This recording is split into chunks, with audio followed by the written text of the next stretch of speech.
for our side, the Western region. This is the sale or the purported lease of 30 years to one Rai.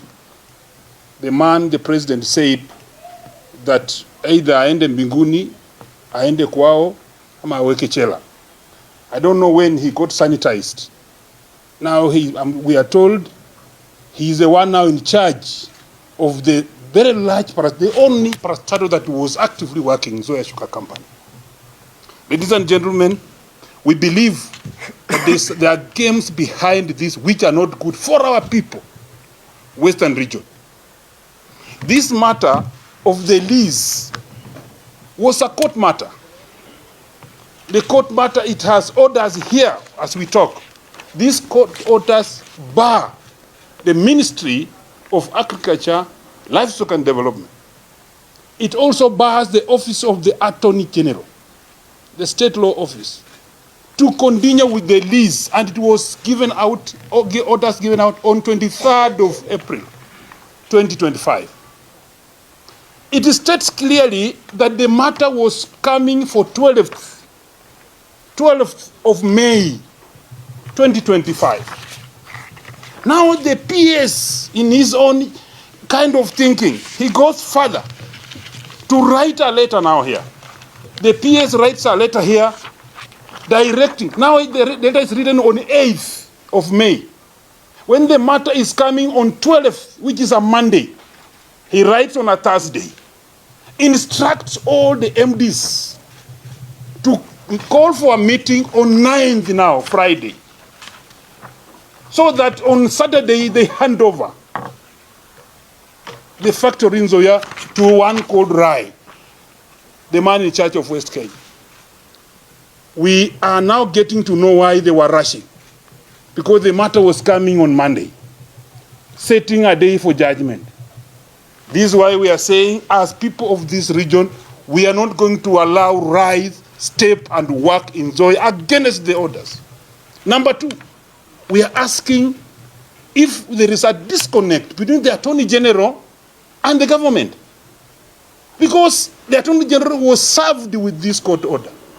She has not advised, or he has not advised properly, the ministry, which is government. The ministry goes on to lease, because the order bars any further contract, issues with the leasing.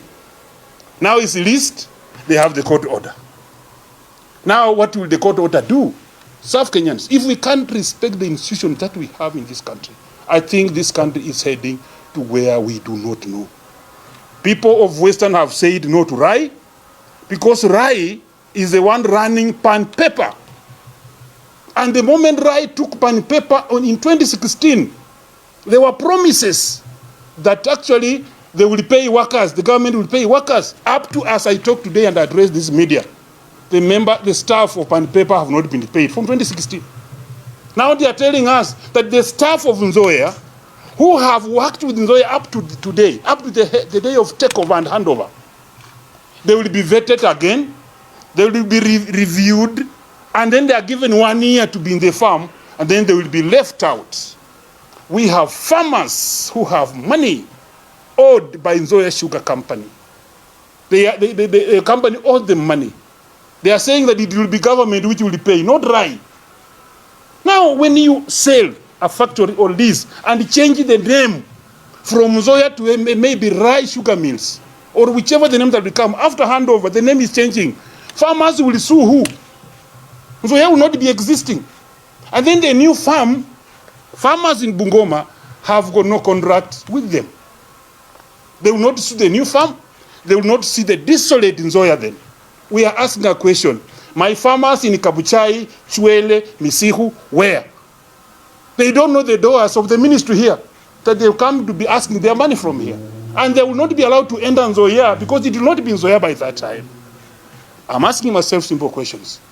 If this is how we are dealing with people, and then also, we are asking ourselves, where is the data document? Where is some kind of central, where is the data document that they used? There is no transparency in this matter. How many farms had to bid for this? Those are a few things I'm concerned with. We are here with the leaders. When you see seated here, all are leaders from the region. When you see my Excellency Onkio Mtapa, when you see the Sifuna Edwin, when you see Ototi, and when you see my good friend Tindimwal, you can see that Western is concerned about the laws of this thing scrupulously. My farmers are thrown, they don't know where to go and ask for this money from. So, and also, where is the full list of farmers that in Nzoia had this kind of farmers? Peter Wanyonyi has 76,000, Wafula had 10,000. All this is their total list. They require this money and they will be paid on this date. When they did that, on 8th, 9th, there was a meeting of the MDs. And then the minister, Mutai Kagwe, releases a press statement. In this press statement, he states how he is going to pay the staff of Nzoia up to 2020, up to 2026. And then there's nowhere in this statement it's written how he will pay farmers. These are the concerns we are coming here. And even the contractor, the suppliers. That's why we are here. And as Majimbo Kalasinga, the member of parliament from the region where we grow cane, I'm saying no to this man. He will not be allowed to step. We are going to organize maandamano, both air and in the ground, to make sure he cannot land. Until they will pay our farmers, until they will pay our workers, and until they will put open the tender, how things went. And if we proceed, this must be challenged even in a court of law to review the entire of this process, not to work. Thank you very much.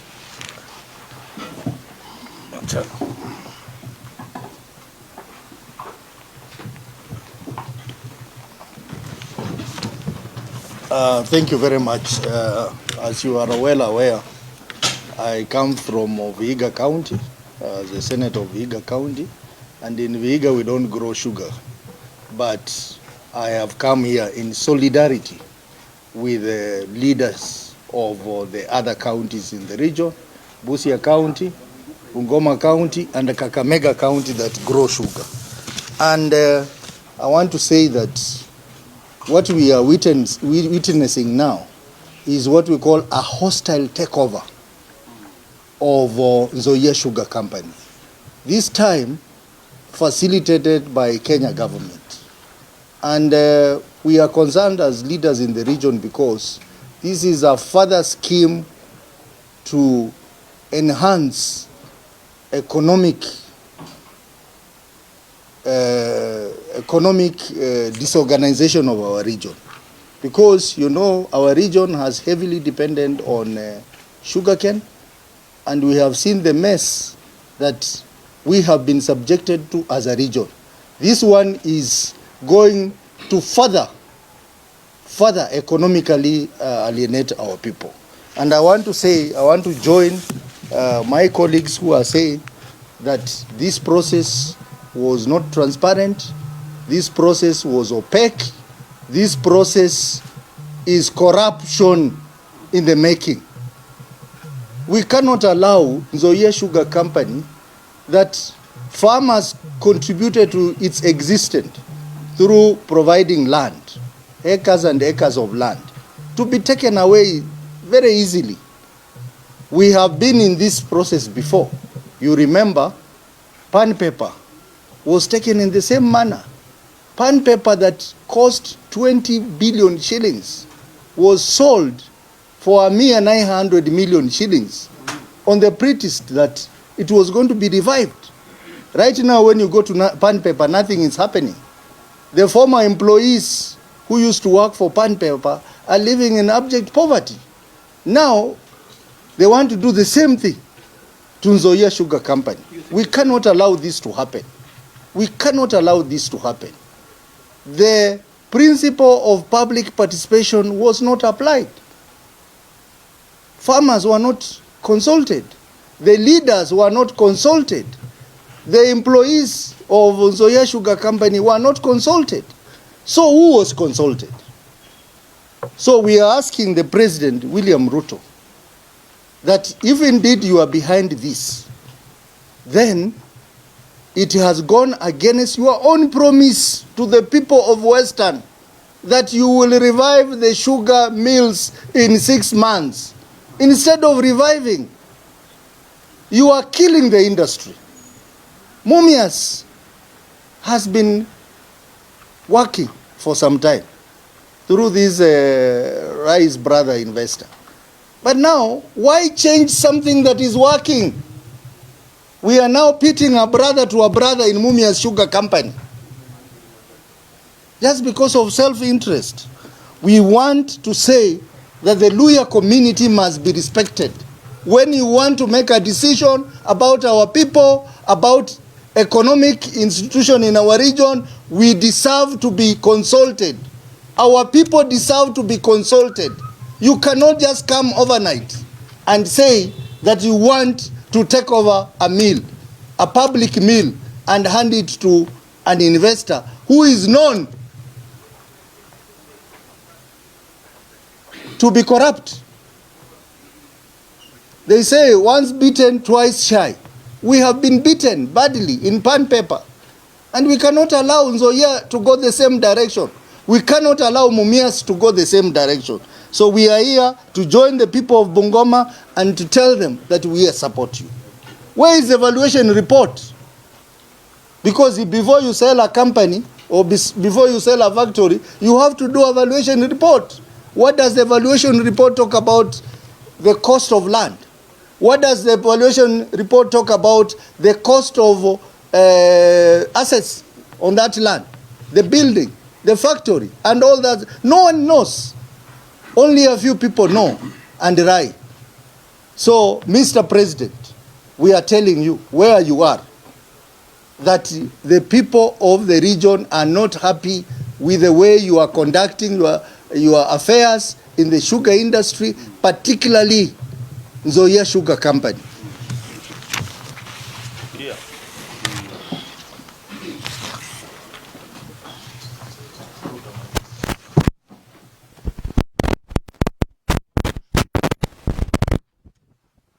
So, members of the press, this matter of leasing sugar companies, the following sugar company, that is Nzoia Sugar Company, to West Kenya Sugar Company, Shemedeli Sugar Company,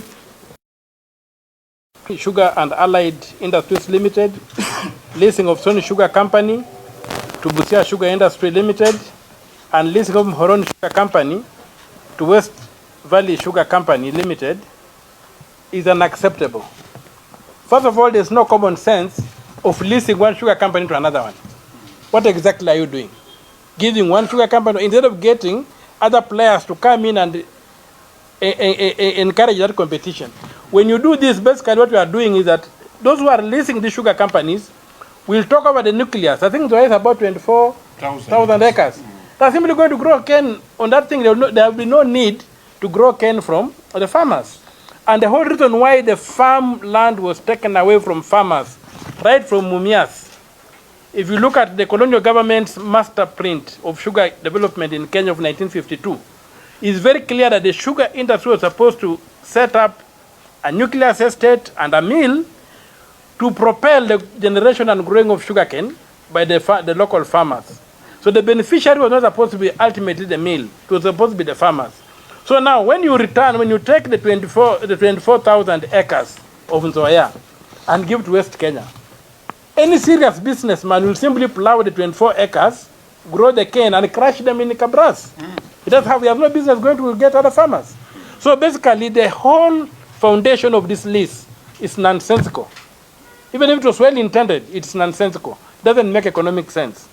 Number two, there was an international tender which was issued, a copy of which I have on my phone here, and it was supposed to come to end on 21st of March and to be assessed. When you read the statement from the minister, it doesn't mention the tender at all. What happened to this international tender for leasing farms?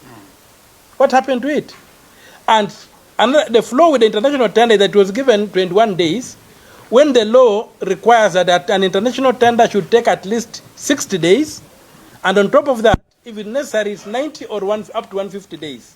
So why was this tender purportedly issued to fool some of us, and then it's not even mentioned anywhere?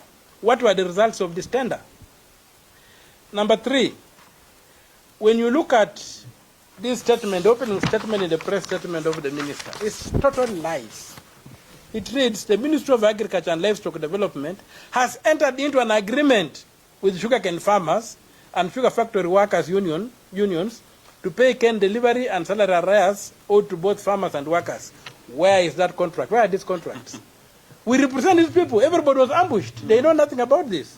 So when a minister is telling a lie, what are we dealing with?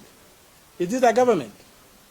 So, further to that, they are not mentioning contractors, people who do cane. Personally, I'm a declared I'm a contractor in Nzoia, and I went out of my way. I applied for them on debt because the company was not paying. I transported cane for them. My tractors transport cane. I'm owed about 15 million shillings. Now you are shutting out this company without telling me where is the. I'm not even aware. I just saw drivers calling me saying that the company has changed hands. So if I'm so entrenched in the company, the last board requested me to continue supplying, and many other people, to provide services to keep the company afloat. They would pay us later. Then you just get ambushed today that this company has been given to Rai and is going to be called Rai Sugar Mills. It's not acceptable. So there was the question that the people were involved is not true. Because if there were anybody to be involved, I ought to have been involved.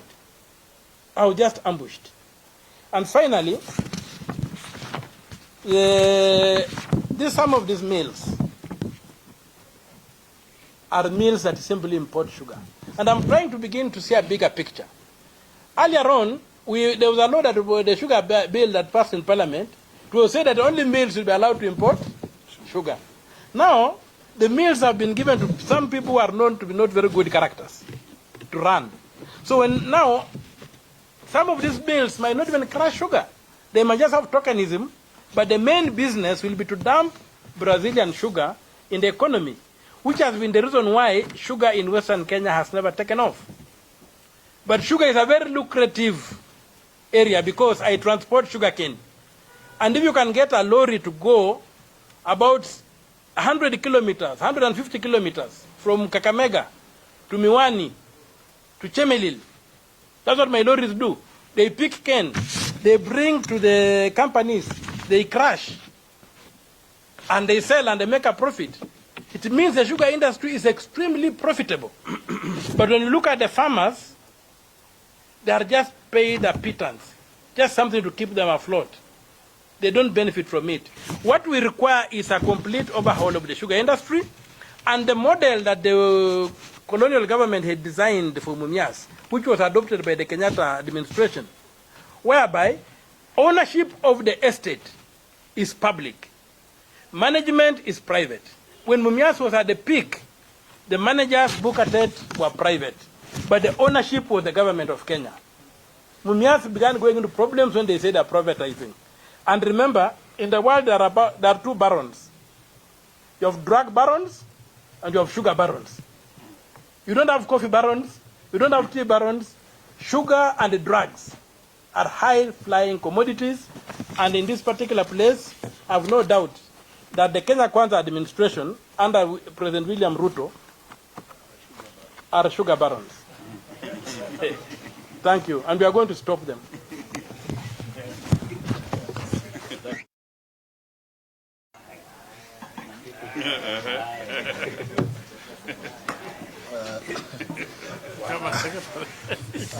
Asante sana. Thank you so much. I want to join my colleagues from Western Kenya. I am the senator of Nairobi. We don't grow any cane here. But those of you who know me know that I have to disclose my interest in this matter.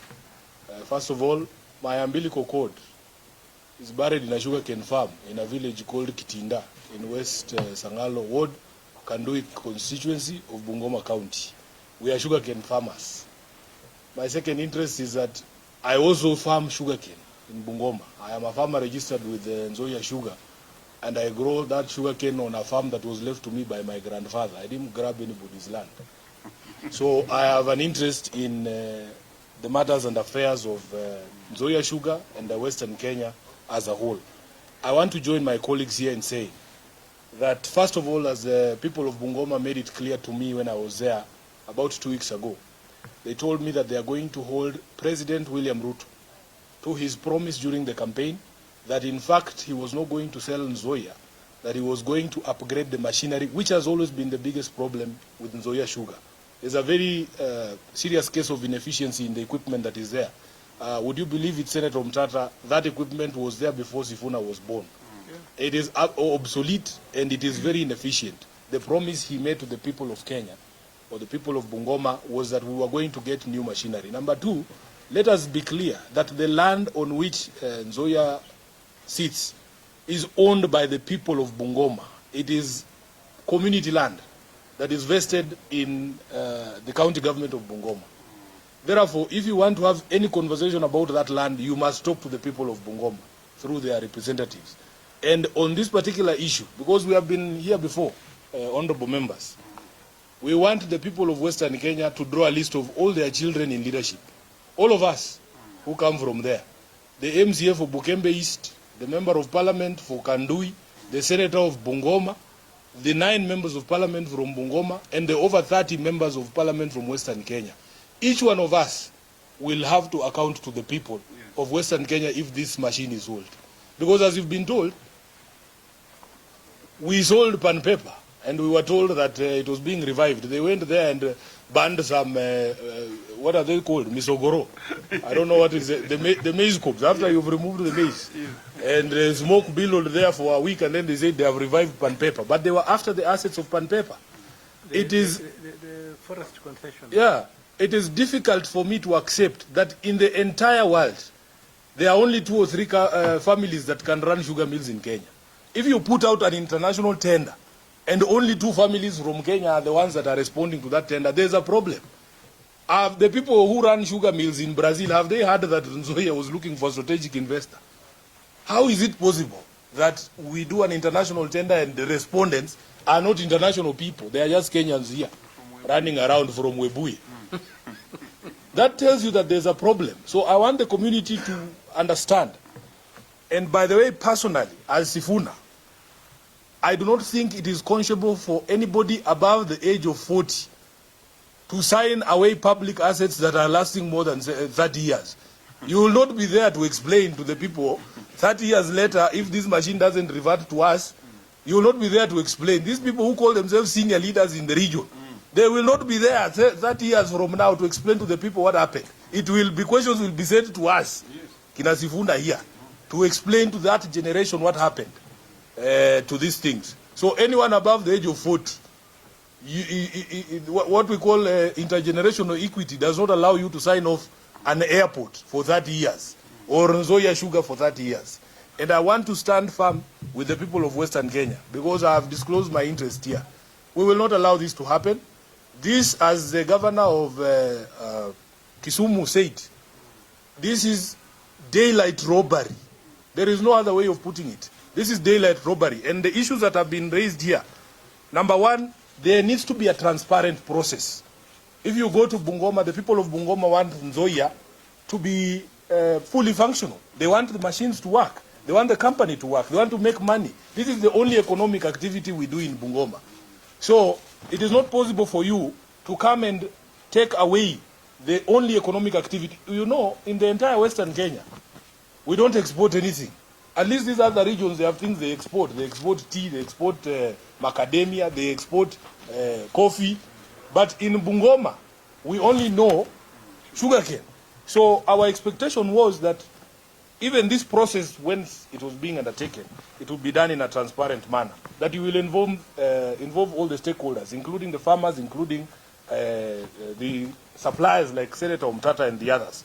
And number three, we are very suspicious that in fact these companies are after the land of Nzoia. It's a land grab. So all we are saying is that if, for as long as the process is not above board, we as leaders in the National Assembly and in the Senate, we will not accept it. And we are telling Rai, there are 1,000 ways to make people uncomfortable. You can sign away things at night there where you think the farmers will not be there. But I can assure you, if he knows the history of the Chetambe War, And you should also ask Moi what happened to his motorcade when he tried to access us without our permission. All these things are historical, they are there. We have ways and means, even in the spiritual realm. So nobody should joke around with this issue. This is a serious issue. We want these guys to be serious, to go through a transparent process, carry people along, carry the farmers along, carry the suppliers, every stakeholders, even the people who work in this company, to be carried along. Other than that, this is not a process that we can support. I thank you, and I want to stop there. If there are any questions, they should be directed to the gentleman from Bungoma. Thank you. But you are one from Bungoma. Rawasini. I think there are no questions. I think you have no questions.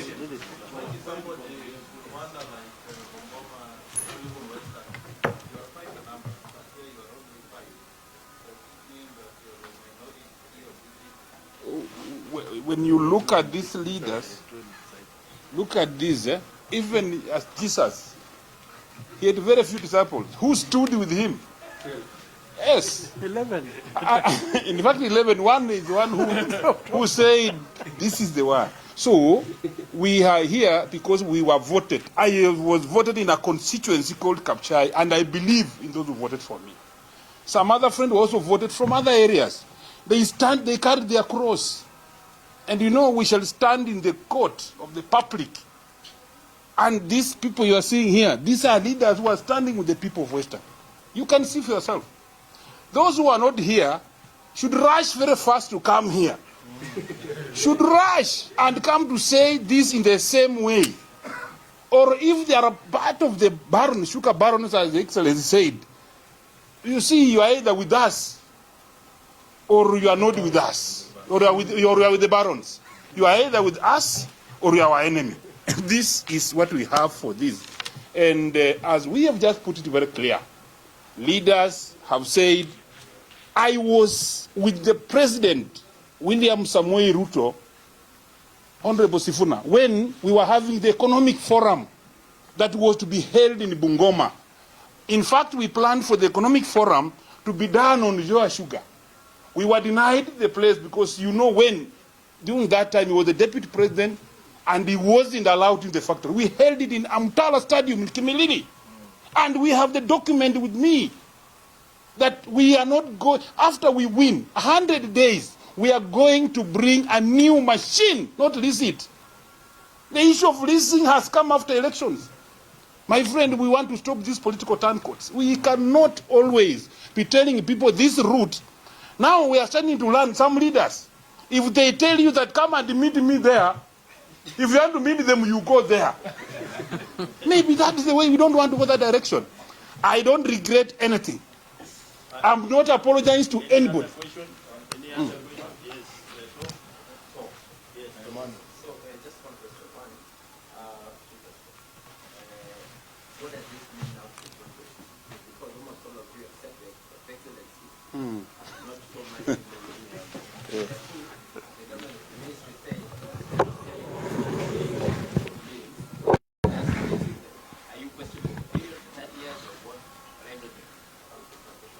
Well, let me help him to answer that. I think let's not bring broad-based issues here. This is a matter that affects our people, and we've been elected to represent our people. So it is not about which political party you support. You can see Honorable Mutata is a party leader. I am a deputy party leader, SG of ODM. He's from Fort Kenya. So it is not about where you are a position politically. It's about the people and the interest of our region. That is the most important thing that has brought us here. Right. The second question? No, about the same, Your Excellency, my friend. About the same, we want also to see this. Broad-based government did not come to frustrate our people. I've listened to Senator Sifuna, the Secretary of ODM. He gave out the 10 point, what they signed for. Nzoia was not among the 10 points. Mheshimiwa, malizia hili. Rais Ruto alisema wakati huo akiwa upande wa Western kwamba kuna bwana moja ambaye anajulikana Rai. Wakati huo kwenye mabana alikuwa na uchafu fulani ndani yake. Sasa hivi ni mtu safi, ni kama pamba. Sasa hivi amepatiwa kuendesha kampuni. Pesa ni sabuni ya roho. Wimbo iliimbwa si Majimbo Kalasinga. Nafikiri pesa iliosha. Because mzee rais alisema akiwa katika shamba la Nzoia ilikuwa inanyesha. Ilikuwa inanyesha. I was there. Saa 11 jioni. It was raining. He said mambo ni mata. Alikuwa anamaanisha Rai. He said either uende chela, uende kwenu ama uende mbinguni. So amekuja sasa kuchukua Nzoia yenye walikuwa tunaongea akiwa hapo. That's why we are saying that nobody is satisfied with this kind of lease. You said it's called a lease, not a sale. I want you to look at me very well. I am 57 years. At me 30, yeah? At me 30 years from 57. That is 87 years. Nitakuwa nafanya nini dunia? To me and my age is selling. To somebody who will be there, I don't know. You have also to reason this. You are giving a competitor. A competitor of Nzoia is Rai. He has been West Kenya competitor of Nzoia. You are taking now Nzoia to give the competitor a child to care for you. And give him 30 years. Supposing he dismantles the factory, takes to West Kenya, it corrupts in 5 years, it goes down because in 30 it will remain bush for 25 years. And then after 30 years, we don't know how it will come back. Giving someone your Imeisha bwana. Iko press statement hapa tutawapatia.